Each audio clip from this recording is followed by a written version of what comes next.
Hey there, it's your co-host Sid. And this is your co host, Sharfuz. We know that job search is a difficult process. It can be frustrating, it's hard to network, find the right fit for yourself, and it can be a very lonely journey. Here at Careers Uncorked, we're trying to bridge that journey and have amazing conversations with people. And we want to And welcome we want to you welcome to you our to episode our today. episode today.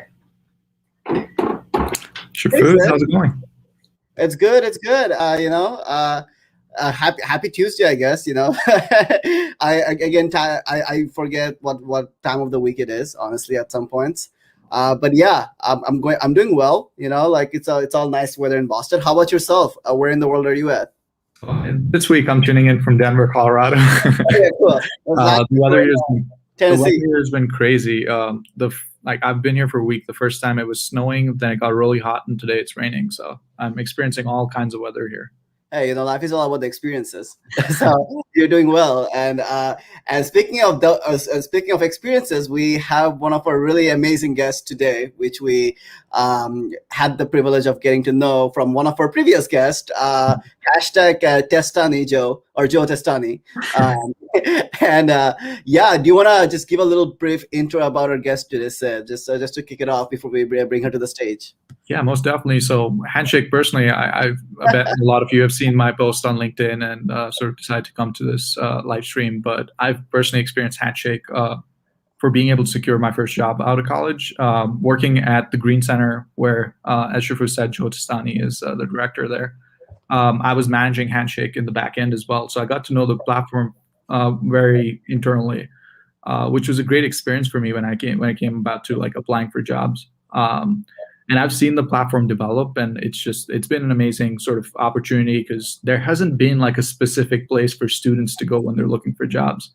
And I feel Handshake definitely fits right there, and they're pretty big on a lot of campuses, and they're definitely doing a great job. So let's bring on Christine and hear about her experience working with Handshake, and let's hear a bit about what she does there. Hi, Christine. Hey, Christine, let's Hey. bring you over to the big screen. There we go. How you doing? Thanks for having me. Most definitely. So we're super excited, and our viewers are really excited to hear about sort of what's your experience been like working at Handshake. And for viewers who haven't used Handshake before, we have a couple of people that have graduated college and maybe are not familiar with the platform. Could you just tell us in a few sentences what exactly Handshake does? Sure. Handshake is the largest early career network for college students and early alumni. We help to connect millions of students to over 500,000 employers, and we help to essentially jumpstart your career. So that's in short what Handshake is, and I love my experience at Handshake. I wouldn't be here if I didn't. And truly, I actually said this to my team the other day. I think joining Handshake was probably one of the best career decisions I've ever made in my life. So I'm thrilled to be here. Wow, those are big words. Yeah, that's like goals, definitely. I've actually moved 3 companies since I started, and this is like in 3 years. And like for you to find your perfect spot and like have sort of saying that a Handshake is the perfect place for you, that is awesome. That's great to hear. Thanks. All right. So Christine, and I just want to touch upon a little bit as well about your role there. And you recently took on the new role of being the Chief Education Officer. So we just want to hear a little bit on briefly like what you do, what's your day-to-day like on a very on a very high level, as much as you can or can share with us. So you don't want to hear about how I'm in back-to-back meetings all day? Maybe probably Go easy on that part. the most exciting ones, the most exciting of the meetings, if you want to tell us about that too. Sure, yeah. So as the Chief Education Officer, essentially my role is to run the education side of the business. So at Handshake, we consider ourselves a 3-sided marketplace. We have employers, we have universities, and we have students. Mm-hmm. And so each side of the triangle essentially is a very core and critical business line for us at Handshake. And all 3 sides intersect and they connect and they help to reinforce each other's work. And so for me, I oversee the education side of the business, which includes sales. It includes the success team, the marketing team, the operations team, the support team. And I also have product and engineering on my leadership team as well. And so I essentially help to provide the vision and direction of where we are headed as a business around our education product and what that means for students and how we can continue to sort of stay ahead of the curve in serving our students and helping them get opportunities. Wow. That's really cool. You have a cool job. Not gonna lie, and I think to say the least, you have a really cool job. And well, thank you. I think so too.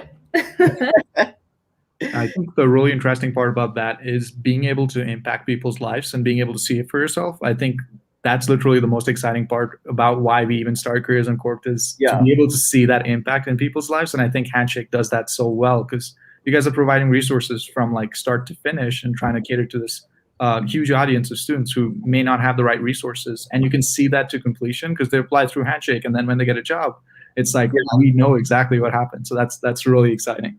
Yeah, absolutely. Absolutely. That's been the mission of Handshake from the very beginning. Our three co-founders started Handshake out of a very personal problem. Mm-hmm. And I think because of that, our mission has always been to democratize access for all students, regardless of what school you went to, what you majored in, who your parents know. You don't need to have experience or connections to use Handshake. Yeah. That's really, really cool. So Christine, another question I have, and like considering your background, you were previously working in education and now you've transitioned into Handshake, which is sort of an ed tech company. What sort of got you interested in this space of sort of career education?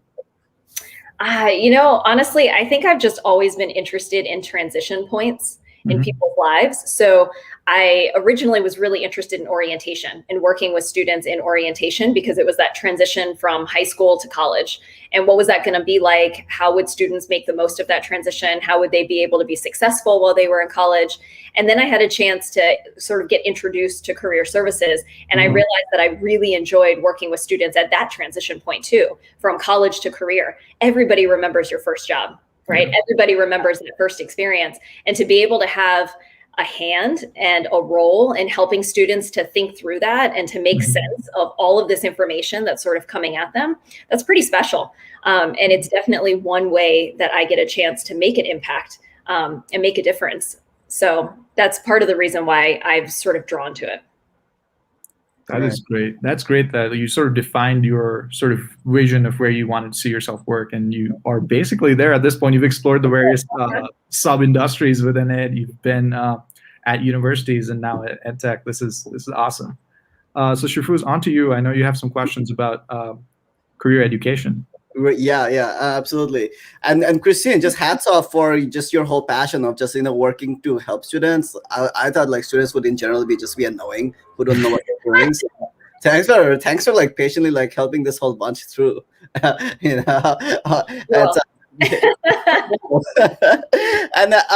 I guess I wanna start off just getting a little bit of your perspective here. Like you've been on the career education side for so many years. You've been in George Madison, and you've been in Wellesley. So my question to you is, while you were in this academia space, what were some of the biggest challenges you saw? And what was most of your focus on like the challenges you were like aiming to solve when you were on that side of the table? So when you ask about challenges or problems, are you talking about the ones that I saw for students, the ones at the institution, the ones for employers? Like which stakeholder group are you most interested in? I gotta say the student side of things, because I think that would be most beneficial, and I think I would love to hear like from your point of view, what was the most insightful stuff you saw for the student side?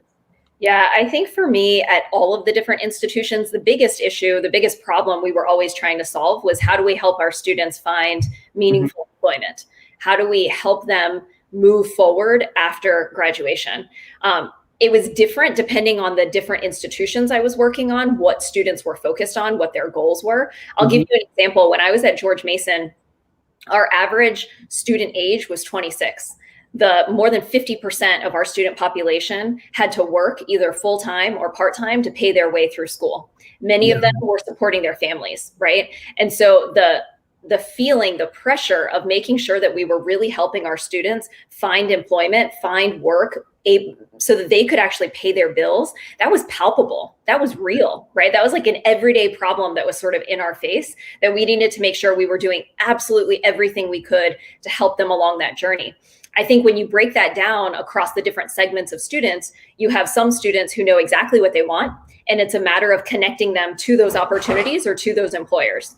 You have some students who are fairly sure that they know what they want, but they kind of need to explore a little bit more. So you're maybe trying to get them connected to professionals who can do career chats or informational interviews with them. You're trying to connect them to internships so they can try it out, see if they like it.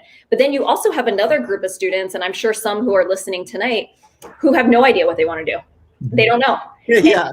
That's extremely stressful, right? And so part of our job was to actually help them make sense of that. How do you take what you do know about yourself, even if it's only a little bit right now, and how do you start to grow that awareness? How do you build that knowledge? More importantly, how do you build confidence across all three segments of students so that you can actually take a real action step and move forward in your sort of career journey, if you will? So I think the biggest problem was simply career outcomes. We wanted to make sure every single student had a positive career outcome. Yeah. No, absolutely. Like, though, thanks for sharing all that and just framing it in that way. And I really like, like the way of identify the different things, especially, students not knowing what they want and like the different restrictions they already have. Like, they have to like earn money to support themselves. And that's a big problem. And I personally did not have to do that. And a lot of people don't have to do that. I think that's a big privilege when you're also not like constrained like that. And I guess like, and on that note, I guess what I think about, I would love your thoughts on that, is that, do you think like, based on the different universities, like public schools and private schools, and based on the ecosystem of like the demographics of the students, do you think the career education impact they're getting from the university is how different have you seen it across different universities, and how much influence does it have on the students' journey and destiny, in a way to say, like, like more compared to community students, college students, to other big colleges? Like, what have you seen more on that side? Wow, we could break this question down into so many different ways. Right. So actually, let me tackle this from a couple different angles. I think one of the probably misnomers that folks have is the Career Center is not necessarily automatically better if you go to a better school. Okay, so if you're thinking about the prestige of an institution, that doesn't always equate to how strong or how good your Career Center is, right? Now, that is also separate from how good the opportunities are for you as a student, or what you might be able to have access to. Okay, because the reputation of your school right now in the US, in our society, still carries a lot of weight. And so you might still have access to networks that are stronger. You might have access to more opportunity or to employers that are stronger. And that's precisely what Handshake is actually trying to do, is to help democratize a lot of that, right? What is actually the most defining factor about career services, and whether your career services office is super strong or not, is actually the leadership of the office. Like, the two of you went to University of Rochester. You were really fortunate that you had a really strong leader. You mentioned him earlier in the show, but Joe is a really good leader. He's one of the best in the country around this work. And so you were really fortunate students to be able to take advantage of that, and to be able to have an entire team of folks that knew what they were doing, that were staying on the pulse of things, that were making sure they were developing relationships with employers and helping to have events and to have opportunities for you to connect to those employers. Not all students have that. And so we want to make sure that we're coming alongside the career centers and our education partners. And for those that are really good, like Joe and like several other institutions, we're able to help enhance that work and help scale that work. And then for the students that might be at institutions where maybe it's not as strong, maybe you had an experience and you feel like it was okay, you also know that you have a tool like Handshake to be able to fall back on, because we can still help you at least make progress in what you're doing. And so I think your question is an interesting one, because it's really multifaceted and it's very layered in terms of all the different factors. I also think, if we're being really honest, and I hope for the students that are on the line, or those of you that are now young alumni, you'll put pressure back to your institution to actually prioritize career education. Because that's also something that I think most students don't realize. Career centers are not always prioritized at their institutions. Right. They get almost very little budget, if any budget sometimes.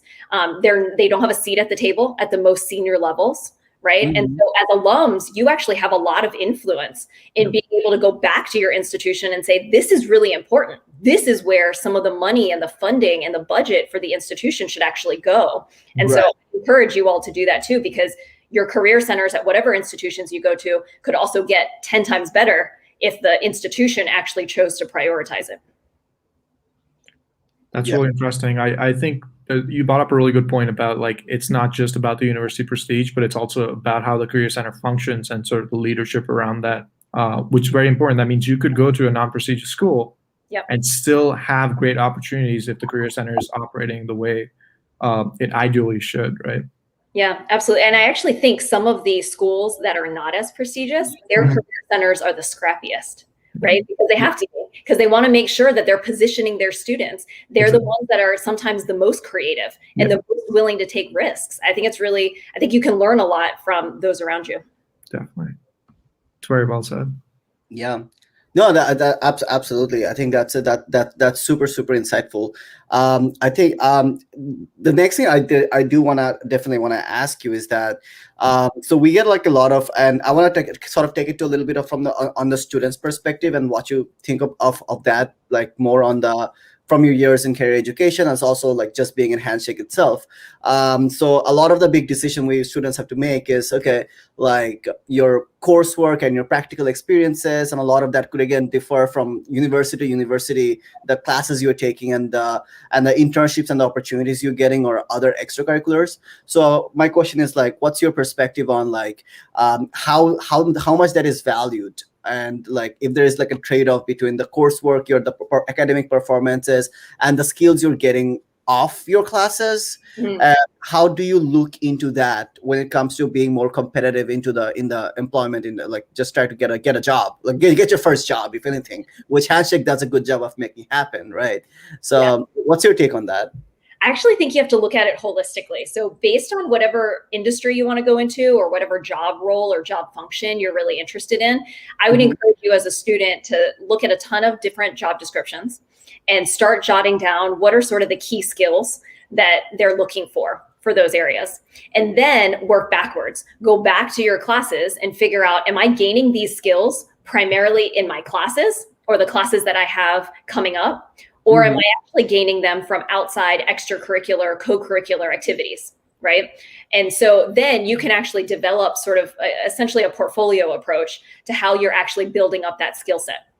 What I would say is that employers are becoming more and more skills-based in the way that they're recruiting and less sort of credential-based. So they're trying not to just look at your GPA and your major, but instead they're trying to look at what skills do you have.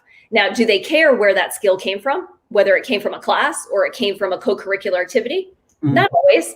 They just want to be able to see you articulate it and frame it in a really clear way. So I actually think the trade-off is not really a true trade-off. It's more complementary, if you will, because it's about what skills are you trying to articulate and show the employer that you actually have. And I think wherever you gain that, whether it's a part-time job, it's an internship, it's your coursework, it doesn't matter. Just make sure it's really clear and you're able to actually talk about it in a really concrete way. That's going to be super important. I will say, though, if you are going into a profession that requires a lot of hard technical skills, it does not hurt to have the classes to be able to show that you have those hard technical skills and to be able to sort of have that like stamp of certification that you really can code or you really can do some of the analytics or things like that. Right. No, that's super valuable, because I feel like because there's so much context around how college degrees are not as relevant especially for a lot of majors like computer science or software engineering. Like you could pick up those skills from a lot of other places, but I feel like I think this is, especially with after COVID, this is like a conversation that's going to be very interesting to see how it goes forward, especially with just getting jobs and landing in the industry. And I really like how you mentioned about just going backwards from what the kind of industry what you're trying to get into. But one thing that also like we at Careers Uncorked we've been trying to do is help students figure out what some industries that could be good for them, or like some potential job career paths based on some of their interest. So my question to you is like, what's your advice to all the students, and there's too many of them, who don't know what they want to do? and who are clueless and perhaps hate their major. And if you also want to add a little bit of, if there was a special moment in your life that made you realize, oh shit, this is what I want to do. Sure. Yeah, I'll end with that. I think, honestly, first step is, if you don't know what you want to do, go see your career center. It's free. Why would you not? Right? Okay. So just like think about that for a second. When you graduate, if you wanted to see a professional career coach after you graduated, that could cost you $200-$300 an hour. But what if like the department is like, opposite of Joe and Careers Center? Like, they're not good. Then what? Well, okay, you don't know if it's good or not until you go, right? So you have to go. So if you haven't gone and you don't know if it's good or not, at least go and give it a shot, give it a try. Because the worst thing that's going to happen is that they don't really give you any advice, right? And you're no worse off than you were before because it's free. So that's it. So just go. Now, if you go or you've been there before and you don't think it's particularly strong, you might give them one more chance. If you don't want to, there are a few other things that you can do. So one is talk to people who really know you. Okay. So talk to your coaches, talk to your mentors, talk to your parents, talk to your siblings, talk to your friends, and have them answer some questions for you, right? You might ask them some things like, what do you see are my strengths? Mm-hmm. What do you think I do really well? Where do you see me sort of shine? Or where do you see me sort of like lost because I'm so focused? Right? Like lost in time, not lost wandering, to be clear. And so make sure you ask them some of these questions and start to really jot all of those down and look for themes in what it is. Maybe you're someone who's a really good problem solver. Maybe you're someone who really likes new challenges. Maybe you're someone who loves to start projects, right? And start to figure out what are some of those strengths, what are some of those areas, what are some of those interests that you sort of have. Then from there, you can start to figure out, okay, what are the different types of industries or careers that exist? And I think this is actually a really big sort of research piece. Most of us, when we're 18, 19, 20 years old, you are most familiar with the careers that you've been exposed to, right? And at this point in your life, most of them are going to be careers that either your family has had, your friends' families have had, or you've seen on TV, which usually is not a great reflection of what that actual career like really looks like, right? So now you actually have to like do research on what are all the various careers out there, what seems interesting to you. So really pay attention as you're reading about different industries, what actually makes you interested, what gives you energy versus where do you feel like, well, I'm really bored, I don't even want to read this. Great, knock it off your list. You're not interested in that particular career, right? And then start meeting people that actually work in those careers. And you could use Handshake, for example, to actually meet peers that are in those careers or work at some of those companies to just have a career conversation. Ask them about themselves. What did you major in? What did you study? What skills do you feel like you're using? Tell me about your actual day. Do you sit in meetings all day? If you do, what are your meetings like, right? And ask them all those questions. And from there, you start to figure out and you start to sift through what is it that I actually like versus what I don't like. But so much of it is just hands-on. You actually have to start talking to people. You have to start trying it. You have to get out there, maybe job shadow. And again, your career center, even if you feel like they might not be super strong, which I'm sure most of you are probably going to centers that are just fine. They do have things like job shadowing. They do have opportunities like internships. So you want to take advantage of those opportunities and you want to take advantage of the events that they put on for you because they're bringing alumni back. They're bringing employers back. And you want to make sure you're not missing out on that because some other student is going to be taking advantage of it. Yeah. 100%. I really like the idea about looking at the whole situation from a third person perspective. Like maybe ask someone around you, like, what do you think I'm good at? I think that really brings a lot to the table because oftentimes we're just personally too sort of deep into something and we don't really take a step back to look at what exactly we're doing. So that's very, very interesting. Yeah. And I also, can I just add like one other piece to it too is I also really hate the advice that I think a lot of students get, which is like, find your passion. Yeah. Right. I think there's a lot of pressure to like find your passion. And quite frankly, most people don't know what their passion is. So then you're really lost because you don't know what you're looking for. And I think instead, if you think about what am I really good at? What am I interested in? Right. And where could I contribute sort of to the society, to the world, whatever. If you kind of look for that intersection, I think you find more of your purpose. And your passion can come from that, right? But you don't need to like seek out your passion. I don't know that that's a fruitful exercise. That's very true. It's also very hard. I know Shirfuz and I were talking about it senior year of college. We were like, let's find out what we're passionate about. We spend a lot of time trying to find out what we were passionate about, and just went different routes. We just ended up getting food because we're passionate about food. There you go. That's the one thing that made sense. No, that advice doesn't help at all. But yeah, no, you brought up some really, really great points, Christine. I have to say, like, this is way more than people learn over like reading an article or like Googling stuff. And like the information you've offered here is very, very valuable. I can attest from personal experience. Well, thank you. Yeah, most definitely. So we have one question from the audience that I wanted to bring up. So we have Dan on YouTube.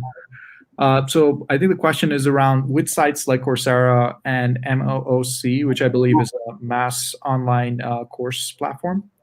Is college still going to be a player in obtaining jobs? Or I'm guessing this is around like getting certifications or just completing online courses. Is that going to be something that's more approachable when you're applying for jobs?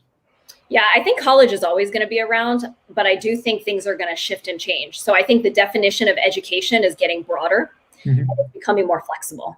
So I think before, when people thought about you need an education in order to get a job, they were referring very specifically to a 4-year college degree, right? You need that in order to get a job. And I think now when people say you need education to get a job, they're referring to 4-year, they're referring to 2-year community colleges, they're referring to boot camps, they're referring to some of these certificate programs like Google Certificate or Coursera or Trailhead, right? All of those are options, and more employers are open to those options. And so I think education as a term is becoming more flexible, which is exciting, and I think leaves more options on the table for students to find something, quite frankly, that actually meets their learning style and the way that they want to take in information.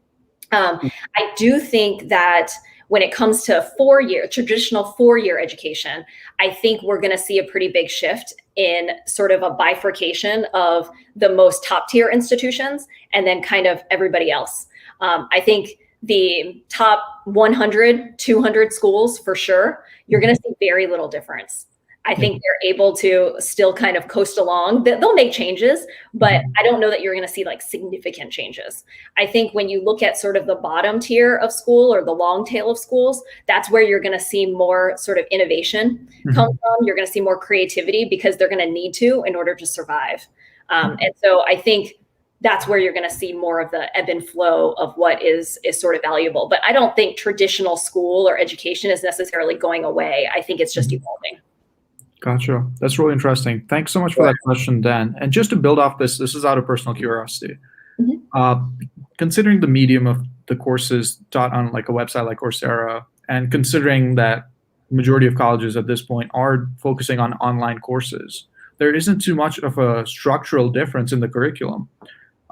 Is that something employers, do you think, from your perspective, do you think something that employers are considering? Like, well, you could sign up for a 4-year university and do almost the same material through like online recorded video lectures or live video lectures, and you're getting the same type of content on like a website like Coursera.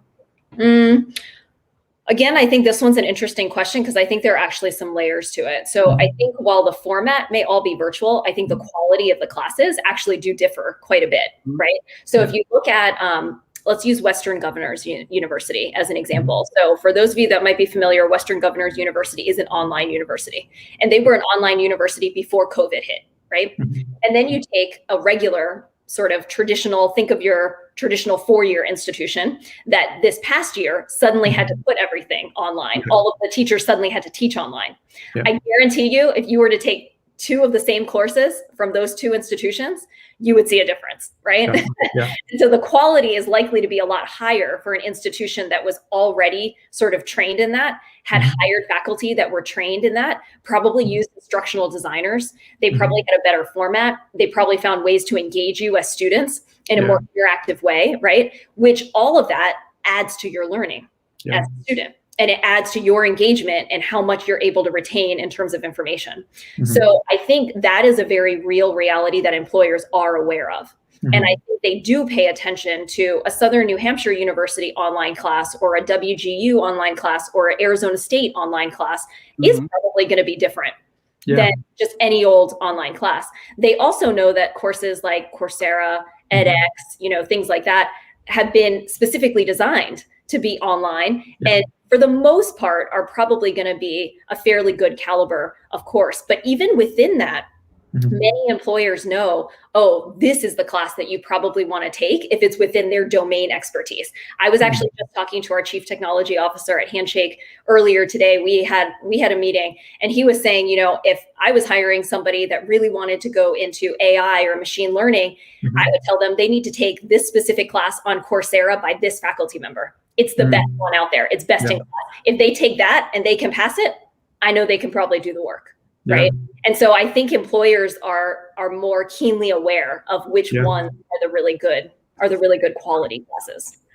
That's really, really interesting. For me personally, I think it's sort of going to cause sort of a disruption or almost a change in sort of the university ranking metric. If let's say the prestigious universities are unable to perform online, as well as universities that have had experiences doing this for 5 years, then that may cause a shift in how employers look at potential students from these various universities. But let me ask you this. Do you really think most students are going to want to stay in sort of an online environment and learn online? Or do you think most students are itching to be back on campus? Definitely. I think a lot of students I personally know are itching to be back on campus. Everybody definitely wants to be on campus, but also it's just what's the more affordable version, right? Also from a student's perspective, what's more affordable? Should I take a boot camps and try to apply to Google as a software engineer? Or should I pay $200,000 for a comp sci major and apply to Google? But apparently Google doesn't care anymore, right? Right, that's the problem, right? Google, Tesla, just for examples, but they don't care anymore. So the field is wide open. That makes another a tricky, interesting element to it. Yeah, it adds to the decision making for sure. And I think it does, you have a lot of things to sort of trade off and weigh depending on what sort of, quite frankly, what privilege you have as a student, right? Sure. Yeah. No, absolutely. This is very interesting. I think a lot of students have a lot of privileges that a lot of other students don't have, and they don't get it. They don't realize it unless they get into the situation itself. Because even as an international student myself, when I'm applying, and a lot of other international students applying, we have 6 more barriers to already a very hard proven thing that's already hard, and there's it's on a difficult, on a legendary mode of a game. You have hard mode, then you have legendary mode. So we usually played on that hard mode. But I know, Sid, you have some questions. That was a great illustration. I'm totally imagining Super Mario with only 1 heart instead of 3 hearts to start off with, so you only get 1 life. That's really funny. But all right, Christine, I got actually some really spicy questions. This is going to be a little crazy, but what would you say is the biggest distinguishing factor between these various job search platforms? One of which is Handshake, LinkedIn, and Indeed. And second of all, if a student were to be in a situation where they were looking for a job, would you recommend for them to stick to one and really master it, or would you recommend for them to use multiple platforms? Good question. Okay, so if I were to tell you this answer succinctly, Indeed is a transactional job board. It has lots of jobs and internships. That's what you go there for. LinkedIn is really about your network. That's how LinkedIn started, and that's what it's always been built around, right? So if you have a strong network, LinkedIn is a great place for you to sort of build and foster that. Handshake, of the 3 that you mentioned, is the only platform that is actually focused on early talent. It's the only platform that is specifically focused on students in particular and actually getting you started. So unlike Indeed or LinkedIn, Handshake, you don't need experience, you don't need connections in order to get started. Handshake's going to actually help you build that. Will help you build those relationships, will help you build some of that experience so that you're able to actually find those opportunities and kind of get connected. And the differentiating factor to all of this too is for all of those other platforms, they're 2-sided marketplaces. And at Handshake, we're a 3-sided marketplace, as we talked about a little bit earlier, right?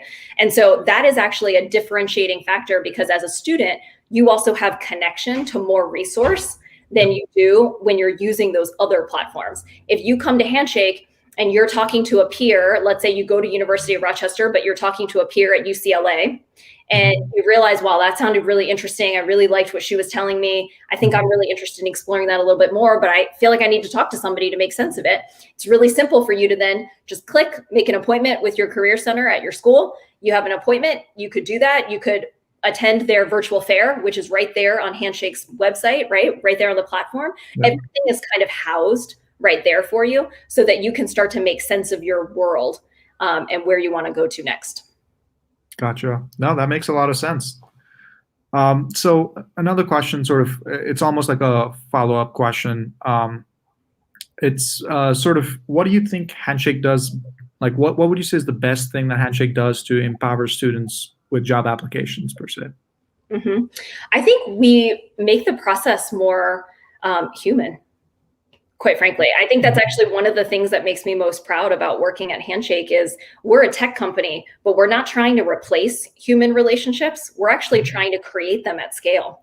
And so we're using our technology to help you as a student actually get connected to humans faster when you come onto the platform. So if you're a student who doesn't know what you want to do, we help get you connected to your career center so you can figure out what you want to do and get to that next step. If you're a student that's starting to explore, we get you connected to another peer so that you can learn from that person. If you're a student who already knows what you want to do, we're getting you connected to an employer ambassador or to a recruiter right away so that you can start to apply and build a relationship so that you can actually get that job, right? So we're trying to actually make it feel more human because it's already kind of a scary process and it's already nerve-wracking enough. We want to humanize it more and we want to help you build those relationships to make that happen.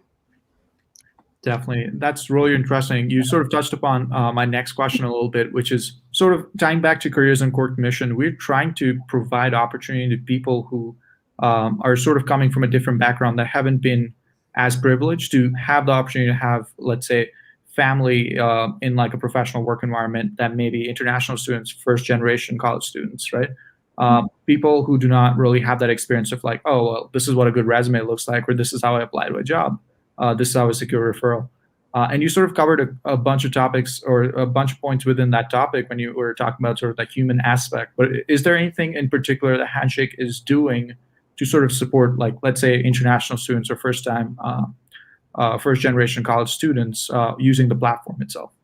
Yeah, I think it's sort of answered in a few different ways. So one of it is obviously through the relationship that we have with universities to be able to provide more assistance and resource to those particular students because, you know, as Sharfuz was saying, it's a very difficult process, right? And you're sort of playing at this very different level and you have so many more barriers that you're trying to get through. And so you often need more support as you're going through that. So that's one component of it.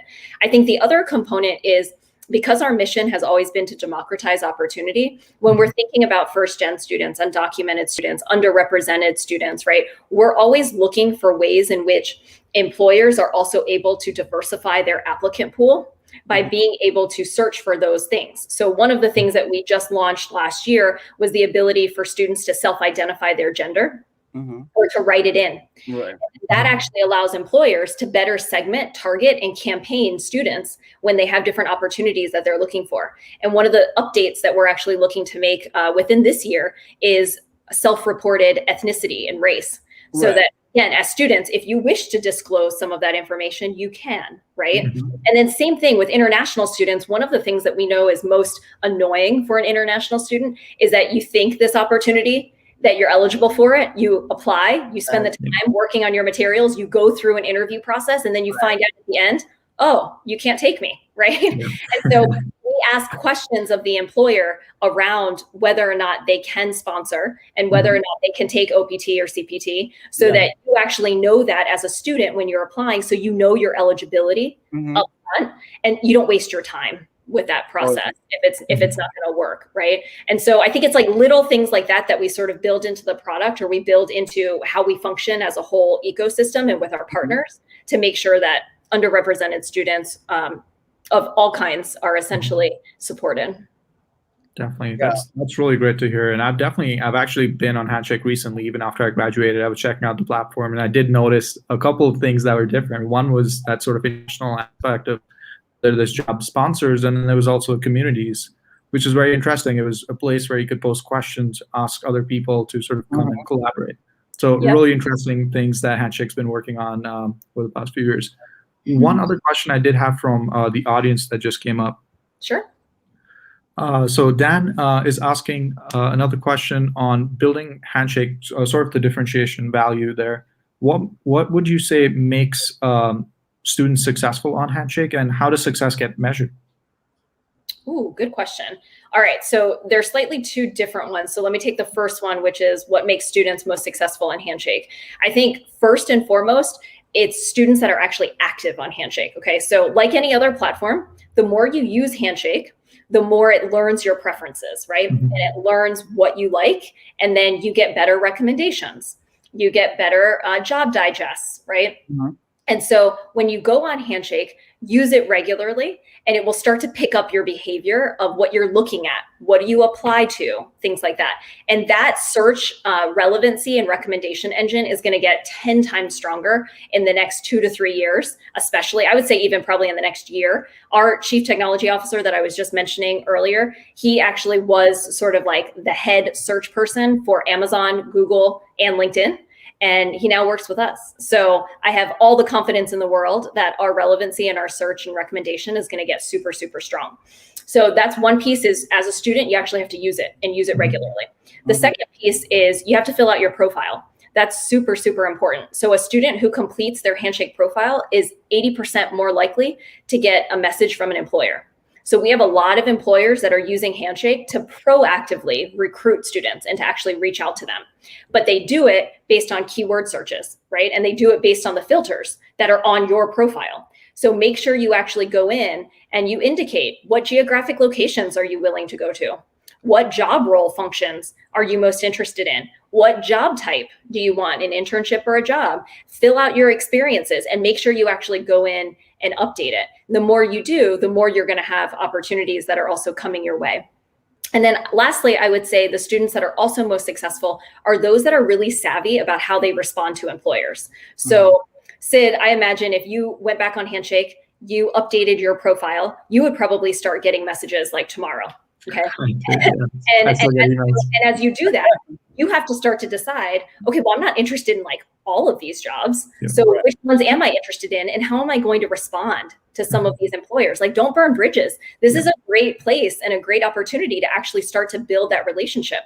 I was just on a few panels with some employers last week, and they were saying that they pay a lot of attention to which students open their emails or their messages, which ones click on the action that they told you to take, whether that was apply for a job or RSVP for their event, which ones actually came or which ones wrote back, right? Like those things matter. So I would say those are some of the things that make the most successful sort of student on Handshake. And then the bigger question of how is success measured by Handshake as a business, obviously the greatest outcome is how many students are we helping to actually get offers and to get employment. And then we also have other proxy metrics that we use as well, such as like application numbers and things like that, that help us have a good sense of whether or not we're tracking in the right direction.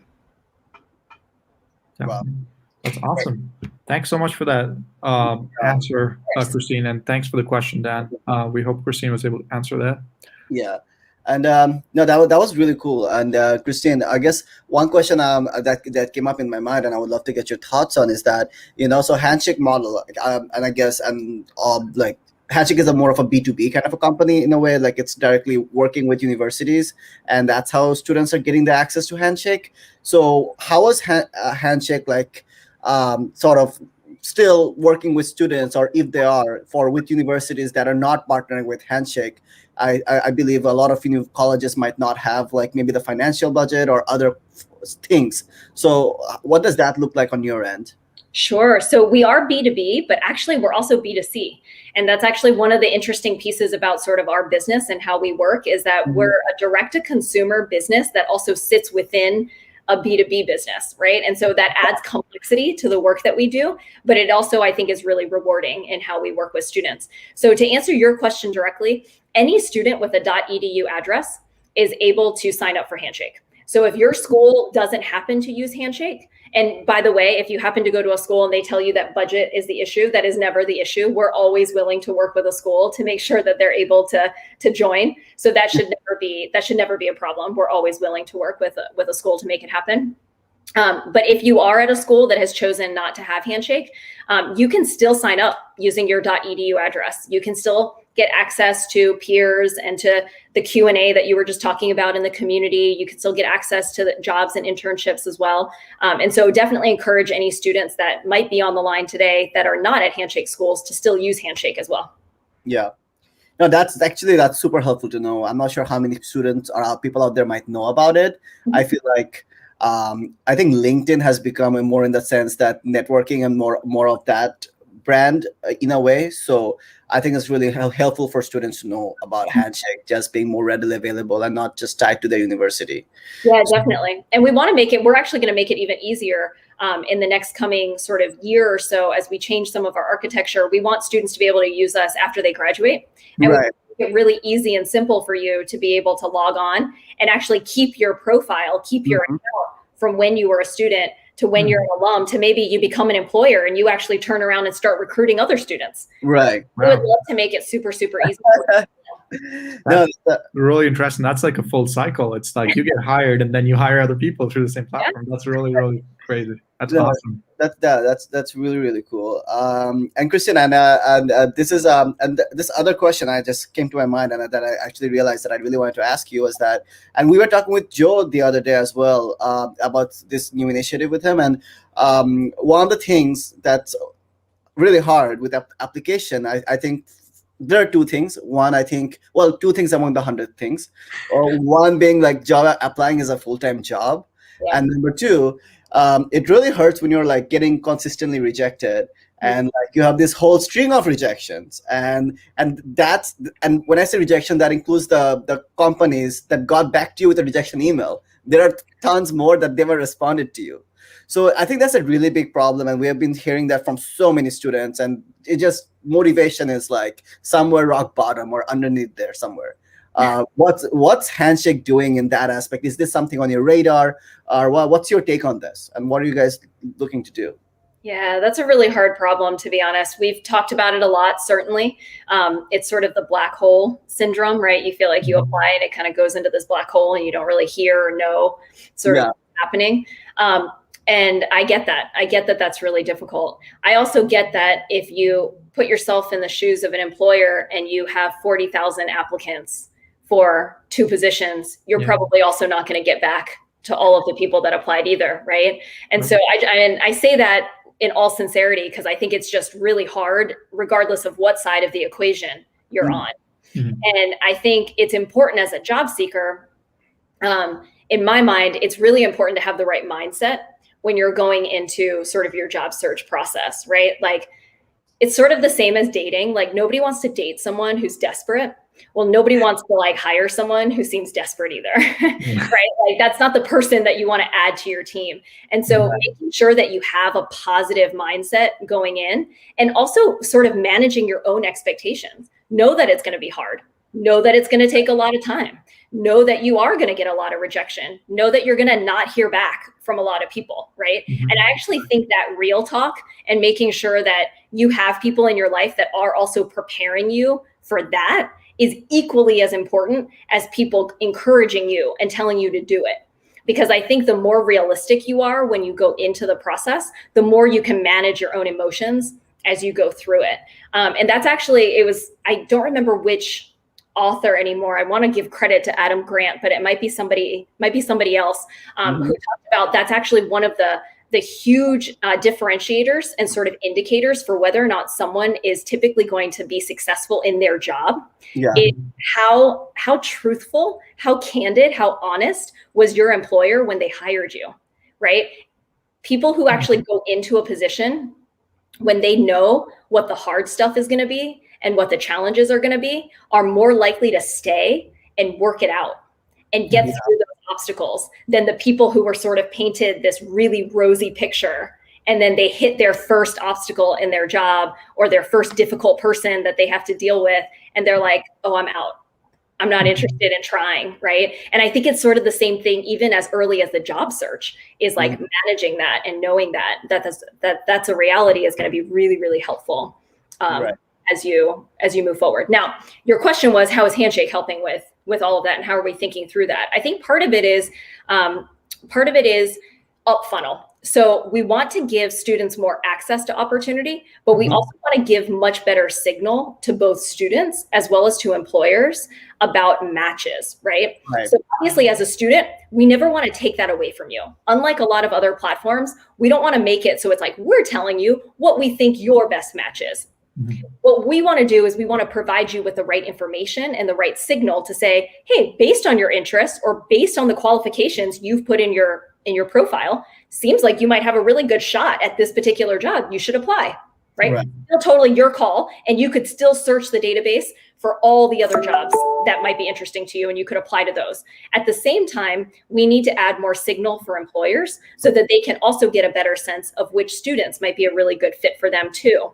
Right? Because it's not always that more or quantity is better, but it's sort of the right sort of information that can help both parties find each other a little bit better. So that's certainly one way that we're kind of thinking about it right now, but we're in pretty early stages. No, absolutely. And no, thank you so much, Christine, for just addressing that. And I know that was like a difficult thing to really solve. I think that was really what you said was super, super insightful. And I never had anyone give both valuable career advice and dating advice. So and both of which I needed to hear. So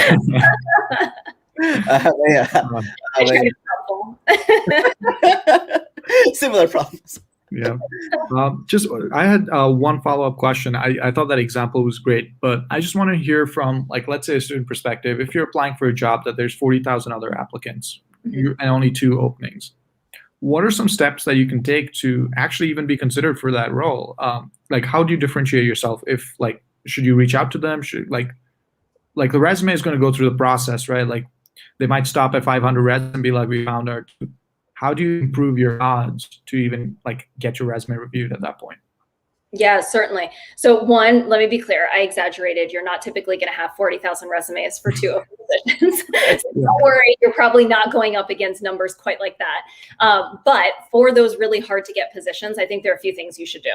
So one is to make sure you actually follow all of the directions for applying so that your application is actually in the applicant tracking system. So that is super, super important. You actually need to do all of those steps and make sure you don't miss any of them, okay? Because sometimes if you're getting that many applications, if you don't follow the directions or you miss even one part of it, it's really easy to just throw you out, okay? So that's like first and foremost. The second is make sure that you actually meet and try and network with people in that particular organization. So networking is super, super important. You hear it all the time. It's building relationships with people and it's taking an interest in other people. So go to your career center, find out if there are alums that work at that company, see who they know, have them help you get connected, make sure you reach out, do your own homework on Handshake, make sure you reach out to peers that have worked there before, see who they might know and who they could help you build relationships with. But you want to make sure that you actually take the time to network. I think the other piece with the networking is that takes time. Right? So you're not going to be able to do all of this networking in a week. That's not going to happen. So you need to make sure you start this process a lot earlier. If you know you're going for a job that's super competitive, don't wait until the last month before you graduate to start the process. You should have already been doing it, right? And so if you are on the call right now and you're thinking like, oh shit, I should have done that, you should like get off and start doing that. Get off after we end this, by the way. Don't get off right now. 5 minutes. And then I think the last thing is make sure you're actually engaged in the types of activities that employer is doing. So many of these very popular employers, they're hosting a lot of their own events, right? Go to them, ask questions in them, and make sure your questions are good. And you've done your research, so you're asking thoughtful questions and they're thinking, wow, that Sharfuz, he asks good questions. I got to get to know this kid more, right? You want to make sure you're doing things like that. And look to see if your career center has them coming to any events that your career center is hosting. Go to those events. Make sure you speak up. Turn your camera on during the event. Actually unmute yourself when it's time for Q&A instead of just typing it in the chat box. Like those are all little things that can really help you stand out if you do them consistently. That is great advice. I definitely agree. I think definitely chasing that job, if that's something you really want, just go all out and sort of oh my gosh, I'm reading Joe Tastani's comments. going to bring this up. Sharfuz, you're being roasted on You asked a good question. I think there was a roast. Joe's like, says it. That's it more about you than me. You don't ask the questions. Thanks, Joe. All right. Well, yeah. So I just have one other question, and this is again like I personally am so invested in this career education space, and I have like, well, going through college, I always had an issue with like LinkedIn, applying for jobs through a job portal, and like all these things. So what I did is I got super creative. I created a portfolio, which I worked on 2 years for, to build this website that basically replicated my resume, but was in a digital format. So I could go there, update it, add links, make it more graphic. And that was all part of this exercise to start like a brand around myself so that people could come there, see like, well, I like UI, UX, but I'm also a consultant, right? Mm-hmm. So it could merge those two things as opposed to just a black and white paper that consulting firms love. So my question is, do you see the future of like resumes and job applications to be more like a profile on Handshake or like a personal portfolio website or a LinkedIn page as opposed to like a black and white piece of paper that everyone's trying to squeeze in all their experiences using keywords in like size 9 font and just put everything on one side? I do. I think the future is definitely more online profiles. I think it's easier, one, for people to be able to actually look quickly. And I think the reality is, it's not as useful for an employer to look at a hand paper sort of resume or a PDF that comes in than it is to just click on the link of somebody's Handshake profile or LinkedIn profile and to be able to sort of see, oh, wow, these are all the experiences. These are the relevant things that this person has done. This is a better sort of full picture of who the person is. So yeah, I definitely think the future is in more of the profiles. Definitely. Wow, that's great to hear. Well, thanks so much. I think we're almost getting to the end. We have like 4 more minutes. I think a couple of quick things I wanted to touch upon. We have 2 more questions from the audience. So hopefully, Christine, you're able to stay back for a few more minutes because we have our favorite segment. And I have to tell you, this is literally our favorite segment. It's a rapid fire and it's literally just fun questions. So we definitely want to have you there for that. But we want to get through these questions first. So we got another question from Dan. Dan is active. I like Dan is very active. Yeah. Great job, Dan. How does having an online presence, LinkedIn, easy to get Google or YouTube, play into getting a job and being recognized by a recruiter? Is that something recruiters actively look for, like online presence? Yeah, they definitely look for it, and they definitely will Google you. So it's important that you Google yourself and actually know what comes up. see the shit that comes up on your name when you definitely make sure you know what comes up. So that's pretty key. It's definitely happening. And I would absolutely say this day and age, of course, you should have an online presence, right? Yeah. At the very least, you should have an online profile. And we're working on actually being able to make your Handshake profile public as well, so that you'll be able to make that searchable for employers too. But as of right now, employers can certainly search for you on Handshake and they're able to see your profile if you decide to make that public for them. So I would definitely encourage you to make sure you don't waste that opportunity.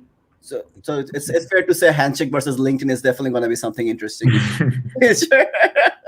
You heard it first. You heard it here first. We got to get some popcorn for that. And just like Civil War. But no, it's great. It's amazing. Yeah. So we got one more question. This is actually coming from Joe Testani himself. So, Christine, you mentioned how great Joe was earlier. Could you expand some more detail? That's okay. I mean, Kristen, you can lie and say good things about him. That's so great. I think Sharfuz should just ask more questions. Right? Oh, that's awesome. Thanks so much for tuning in, Joe. This is awesome to have you here and support us. But in all seriousness, we actually have one more question. Sharfuz, you want to read out that question? We got this through our mailing list. Actually, the person, we're not sure if they're able to attend, but they did have a question that wanted to get us answered. Yeah, so Laura Francisco, she wanted to know she wanted to ask what are some top 5 tips you'll have for students who are looking for a job right now in the pandemic, and a couple of things about Handshake that students should especially watch out for, which I think you've mentioned about the profile and using it as much, but however you would want to just wrap this question up. All right, top 5 tips. First is make sure your documents are in order, right? So we talked about resume, cover letter already. Make sure it's sharp, make sure it's on point. unfortunately, you still need to use them. So at this particular moment in time, make sure it's really good. And docs also includes your online profile. So make sure all of that is like squared away. Okay. Second is make sure you actually do your research. And I sort of define research as both macro research and micro research. So micro research is what most students do. They research the company and the role, but macro research is where I think a lot of students fail, and they don't do this. Make sure you actually research the industry. You're researching emerging trends. Make sure you can like talk shop with somebody about whatever it is you want to go into. That really helps you to stand apart. Okay. The third is actually network. So we talked about that a lot tonight. You actually need to meet people, take an interest in someone else, show some curiosity, ask them questions. That's all going to be really helpful. And honestly, they could help you answer questions about the research that you're trying to do, right? Like ask them questions about what are the emerging trends they're focused on. That's going to help you in all of this. And then the last would be, the fourth step would be, then you can actually search. Searching on Handshake, for example, is going to be 10 times easier when you've actually already done those first 3 things.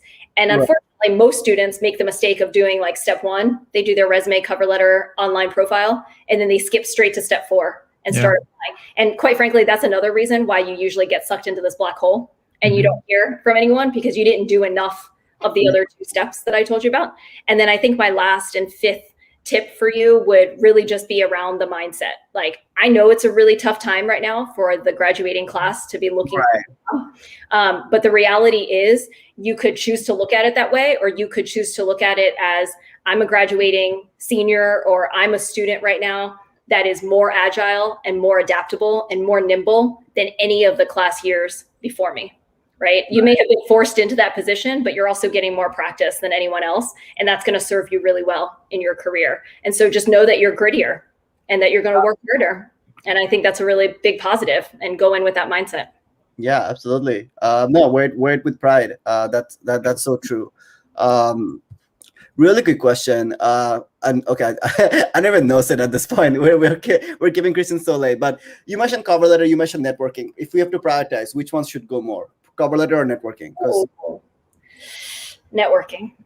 Networking, okay. Because I don't think people read cover letters at this point. I completely agree with Christine. I've been telling people that I've never written a cover letter in my life. The only thing I write is an email, which is the closest thing to a cover letter. And it works so much better. So thanks for mentioning that. That actually makes me feel a lot better now. Exactly. Who reads the cover letter? Like, why? Like, it's whatever. All right, cool. So let's quickly jump into our rapid fire segment. So we actually we have this awesome person on our team who's not here today, but she actually does a lot of sound effects in the background. So there's like a Mario Kart music playing. Just imagine that in the background. So this is called the rapid fire segment, and we're going to ask you 5 questions. You don't have enough time to think, so whatever comes to your mind first, just respond. And we're going to flip. So I'm going to ask a question, then Sharfuz is going to ask the next question. Okay, I should tell you that I'm really bad at rapid fire. Then this will be more fun. That makes it even better. All right. So first question from me. What can we find you doing outside of work? Sleeping. What are some of your, what's one pet peeve you have? When people call me Christina. Oh, God. All right. One food the world could go without. Oh, pickles. I just found out what pickles are the other day. Someone was telling me that it's cucumbers. I was like, no way. All right, a book or a podcast that changed your life or you would recommend? Ooh. You can't say this one. I love Switch from Dan and Chip Heath. Switch from that. Okay, cool. Yeah, that's good recommendation. Yep. And then the last question, I guess this falls on me. This is always the hardest question. Who is your favorite co-host? Is it Sid or Sharfuz? Oh, I can't answer that. Both of you. Come on. Don't play nice, Christine. You gotta give it. All right, then I'm gonna give it to Sharfuz because he looked like an angel with the way the light was coming in there. Yes. Twins on that. Wow, congrats, Sharfuz. How I am. And now it's pitch black out there. That's funny. I am an angel. I mean, I'm not. But thanks, Christian, for seeing the angel that I am. No one else as you do. I think I feel much better about myself. So thank you. That is awesome. All right. Well, let's get to closing. We are already over time. Holy shit. Thank you so much for your time, Christian. This is like we went way over time. Yep. Thanks so much again. So just for the audience, again, anyone still around, you can make sure to go follow Christine on LinkedIn. We always do LinkedIn. I think we should try out the Handshake profiles once they get public. We'll start putting Handshake profiles down there. But yeah, go follow Christine on LinkedIn. And Christine, any last thoughts? Joe's still here. He's telling us things. He's saying definitely not an angel. I love it. No, thank you. Thank you all so much for having me. This was great. Yeah, most definitely. We really enjoyed it. Any last words for the audience, prospective students looking for a job using Handshake, anything of that sort? One. Keep at it. Keep at it. Perfect. Great. Yeah. Thanks so much. We really enjoyed having you here, Christine. Have a great rest of your evening. Thank you. You too. Thanks a lot, Chris. Hey, you. Yeah, you. We want you to join our community. You do? Join us by hitting that subscribe button to stay up to date with all the awesome content we have in store for you. Oh yeah, and one more thing. Make sure to smash that like button. No way, actually, destroy it. We're millennials. We love seeing likes. Catch you next time. Whoop-pow!